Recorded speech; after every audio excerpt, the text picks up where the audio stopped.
जय श्री राधे माता की।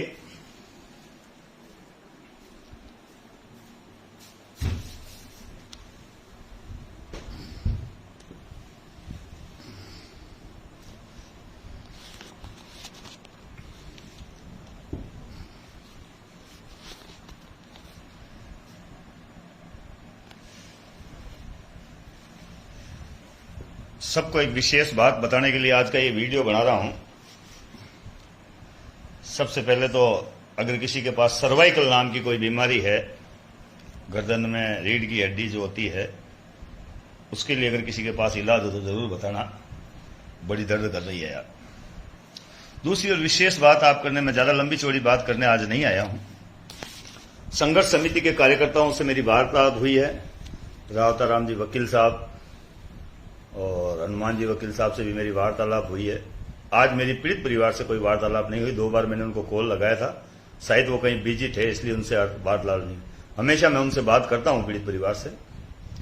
आज जब उन्होंने कॉल लगाया तो मैं बाहर कहीं गया हुआ था, और जब मैंने उनको कॉल लगाया तो वो कहीं व्यस्त थे। आप लोगों से बस इतनी सी अपील करना चाहता हूं, एक सोशल मीडिया के अलावा दूसरा भी कोई माध्यम नहीं है, और वैसे भी अगर माध्यम होता है तो भी मैं तो सोशल मीडिया पर ही आप लोगों को जो भी सच्चाई से रूबरू करवाता हूं। हाँ, ऐसा नहीं है कि फेंकालोजी करें, हम वो कर देंगे, हम वो कर देंगे, हम वो कर देंगे, ऐसी बातें करने से कोई फायदा नहीं है।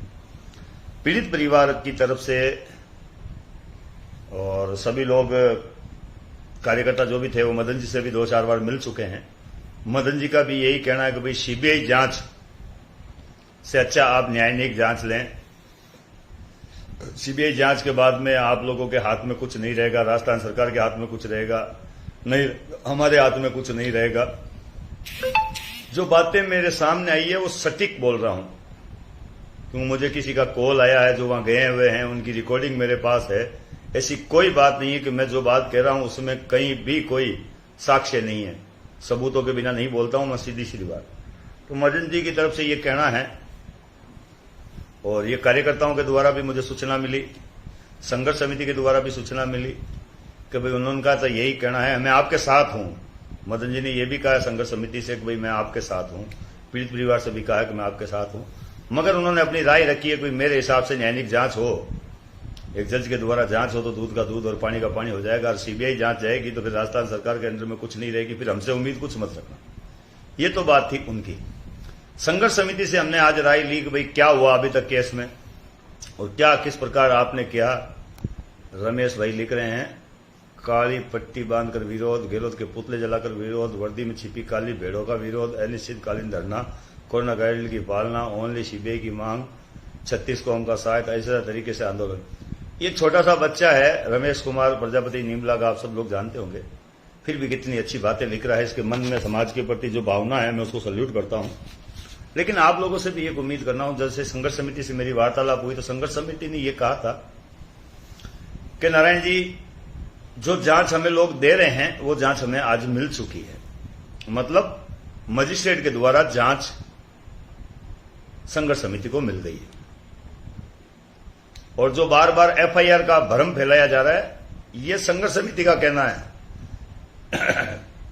तो एफआईआर स्वतः ही 156 के तहत दर्ज हो गई है, स्वतः ही 156 के तहत दर्ज हो गई है। दोस्तों, वीडियो को शेयर करना। तो आज की जो वार्तालाप हुई है मैंने आपके समक्ष रखी है।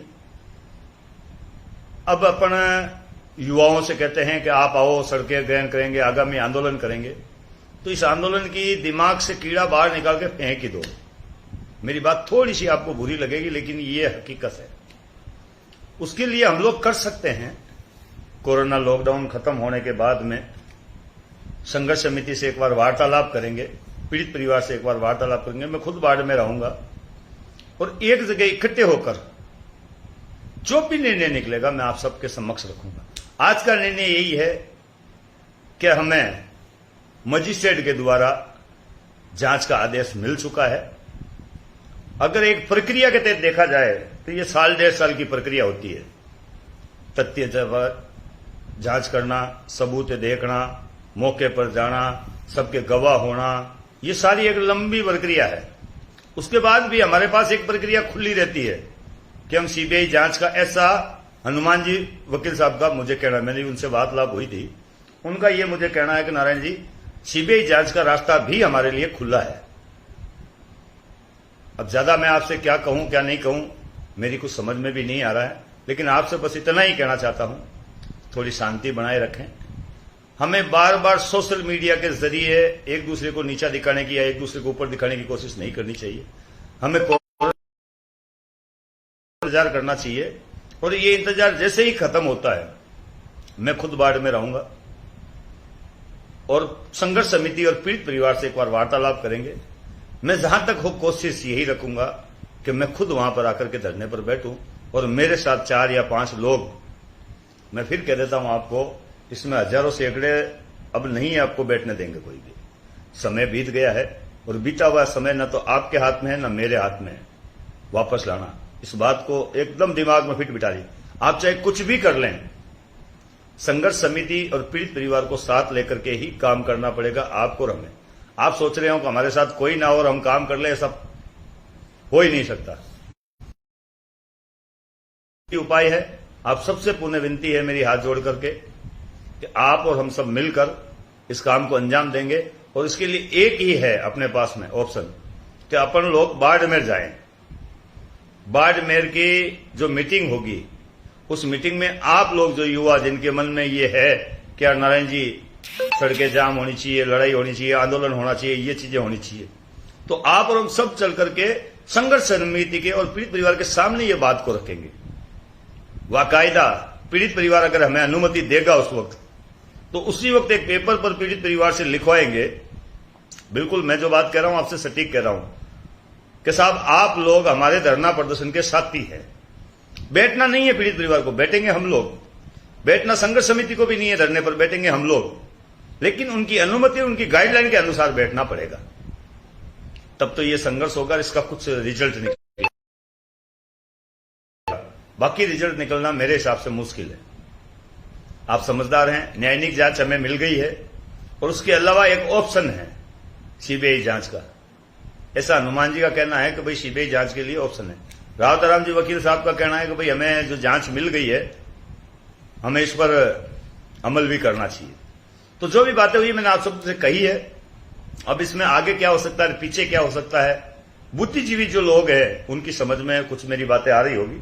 मैं फिर आपसे अपील करता हूं कि जैसे ही कोरोना काल खत्म हो, हम सबको जिन लोगों के मन में जागृति के भाव है और जिन लोगों के मन में ये चीज है, फेसबुक व्हाट्सएप पर रोज जो डालते हैं हम ऐसा कर देंगे वैसा कर देंगे, उन सबसे मेरी प्रार्थना है जिस दिन भी मीटिंग का आह्वान हो, आप सभी लोग कोरोना काल के नियम अपनाकर बाड़मेर पहुंचे।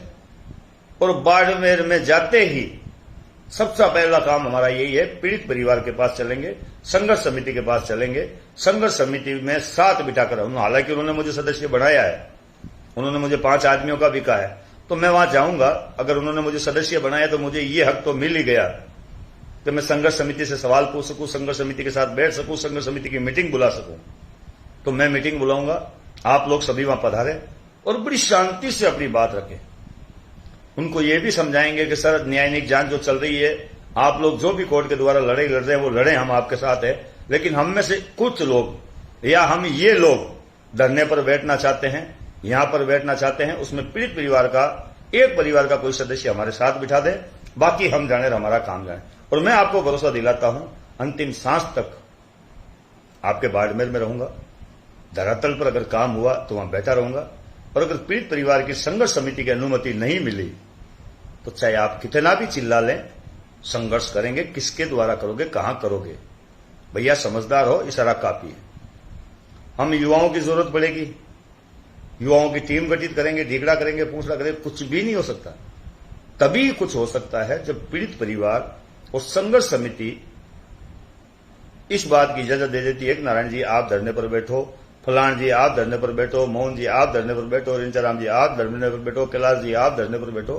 किसी का भी नाम लेकर के अगर वो कह देते हैं कि आप अगुवाई करो, वो हम सबका फर्ज बनता है उस वक्त मौन रहकर उनका समर्थन करें। जो धरने पर बैठे, जो भी अगुवाई करे, जिसके भी साथ पीड़ित परिवार हो, हम सबको उसके नीचे काम करना, उसके साथ काम करना। आगे होने की हमें कोई जरूरत नहीं है। मैं फिर अपील करता हूं, किसी के साथ भी गलत मन में धर्म या भावना या और कोई सोच रख करके हमें कुछ नहीं करना है। हमारा उद्देश्य केवल कमलेश प्रजापति हत्याकांड में सीबीआई जांच हो। मैं मानता हूं सीबीआई जांच में 2 साल लगेंगे तो लगेंगे, लेकिन हमें सीबीआई जांच हो। सीबीआई जांच से दूध का दूध और पानी का पानी हो सकता है, ऐसा मेरा मानना है। तो आप सबसे अपील करता हूं, एक मीटिंग होने के बाद ही कोई कमेंट करें, कोई किंतु परंतु की बात करें, तब तक कुछ नहीं होता। आपको भी पता है गहलोत सरकार, मैं खुला कह रहा हूं, किसी काम की नहीं है, किसी भी काम की नहीं है। और खासकर कुमार समाज के लिए गहलोत सरकार कोई काम करेगी भी नहीं। और हमें तो केवल काम तभी कर पाएंगे जब सड़क पर संघर्ष करेंगे। मेरे को गुस्सा भी खूब आता है, लेकिन सर मैं उसका जवाब नहीं दे सकता। मैं आप सबसे अपील करता हूं, इस वीडियो को शेयर करें, और जिससे भी एक बार संघर्ष समिति से वार्तालाप हो जाए, एक बार पीड़ित परिवार से वार्तालाप हो जाए, और उनकी तरफ से यह आदेश हो जाए कि नारायण जी लॉकडाउन खुल चुका है, अब आप धरने पर बैठो। मैं जिस दिन धरने पर बैठूंगा उस दिन आप सब लोगों से आह्वान करूंगा, आप सब लोग पधारें। और नहीं तो सर भले ही बुजुर्गों की टीम बना लो, युवाओं की टीम बना लो, या और कोई बना लो। मेरे पास भी कहा नारायण जी आपने क्या रूपरेखा तैयार की? अरे रूपरेखा किस बात की तैयार करूं गुरु? जब तक हमारे पास समय ना हो कि भाई इस तारीख को इस जगह यहां पर हमें धरना देना है, तब तक कोई रूपरेखा का मतलब नहीं है। और हमारी तो रूपरेखा बनी हुई है। समाज का हर युवा जागरूक है, हर युवा मरने और लड़ने को तैयार है। फिर किस बात की रूपरेखा बनाऊं? मैं सभी से अपील करता हूं, थोड़ा धैर्य रखें। और अगर धैर्य नहीं रख सकते तो इलाज भी कुछ नहीं है। मान लीजिए अगर किसी को मिर्ची की सब्जी पसंद नहीं है और साथ में अगर हरी सब्जी बनी हुई है तो आप खा सकते हैं। लेकिन अगर एक ही इलाज हो, रोटी में भी मिर्ची है और सामने भी मिर्ची पड़ी है, और आपको पसंद ना हो तो उठ के चले जा सकते हो, उसका इलाज कुछ नहीं है। वही बात इस केस में हो रखी है। संघर्ष समिति और पीड़ित परिवार की इजाजत लेकर ही हम कुछ कर सकते हैं, उससे पहले कुछ नहीं। तो मैं आप सबसे कह रहा हूं, हमें सीबीआई जांच चाहिए, और उसके लिए एक ही तरीका है कि आप और हम सबको उस दिन एक मीटिंग करें। मीटिंग कर करके संघर्ष समिति को बुलाएं, पीड़ित परिवार को बुलाएं, आप लोगों को भी मौका दिया जाएगा, वहां बात करें। और वहां पर जो निर्णय हो और वहां पर जो लोग बोलते हैं उन्हीं को हक है आगे कुछ करने का। कल्पेश जी तो बताओ हम धरातल पर क्या काम करें, आप बताओ। कल्पेश जी कह रहे हैं कि वो अच्छा काम करें, तो मुझे बताओ कैसे अच्छा काम करें, बताओ धरातल पर। आपकी कोई राय है तो मुझे जरूर बताएं कल्पेश जी। मैं आप सबसे उम्मीद कर रहा हूं, कुछ भी कर ले, हम काम करेंगे तब हमें न्याय मिलेगा। और काम कैसे? संघर्ष समिति और पीड़ित परिवार विशेष हमारे साथ खड़ा होगा, हमारे साथ चलेगा। गांव गांव ढाणी ढाणी या वहां धरने पर बैठेंगे। और मैं कहता हूं गांव ढाणी कहीं जाने की जरूरत नहीं है। पीड़ित परिवार अगर धरने पर जिस दिन बैठ गया, उस दिन समाज अपने आप आ जाएगा। सभी लोग वीडियो बना देना उस दिन, सभी लोग आगे से आगे समाचार दे देना कि भाई आज कमलेश पर हत्याकांड के लिए धरना लग गया है। उसके बाद तो भैया धरातल पर कुछ काम होगा, और नहीं तो कल्पेश जी कुछ भी कर लीजिए, कुछ भी नहीं होगा। धन्यवाद। वीडियो को शेयर करें। और अगर किसी को कोई बात का किंतु परंतु लग रहा है तो सर एक विनती है, सोशल मीडिया पर कटाक्ष करने से अच्छा एक बार मुझे फोन जरूर लगा लें, 9001401234। किसी भी प्रकार की अगर आपके मन में सोच है कि नारायण जी ने यहां गलत बोला या यहां सही बोला, एक बार मुझसे फोन करके जरूर पूछें कि मैंने कौन सी बात गलत बोली है, कौन सी सही। उसके बाद जो भी आप कहेंगे, धन्यवाद। और मुझे बाड़मेर जिले के ही नहीं, पूरे हिंदुस्तान के प्रजापति भाइयों पर विश्वास है कि सभी लोग वहां अधिक से अधिक पहुंचेंगे। और मैं आपको बताऊं, अगर वहां से पीड़ित परिवार की तरफ से आह्वान हो गया तो समाज खूब आएगा। बाकी आप समझदार है। धन्यवाद। व्हाट्सएप ग्रुपों में भी शेयर करिए और सभी ग्रुपों में शेयर करिए।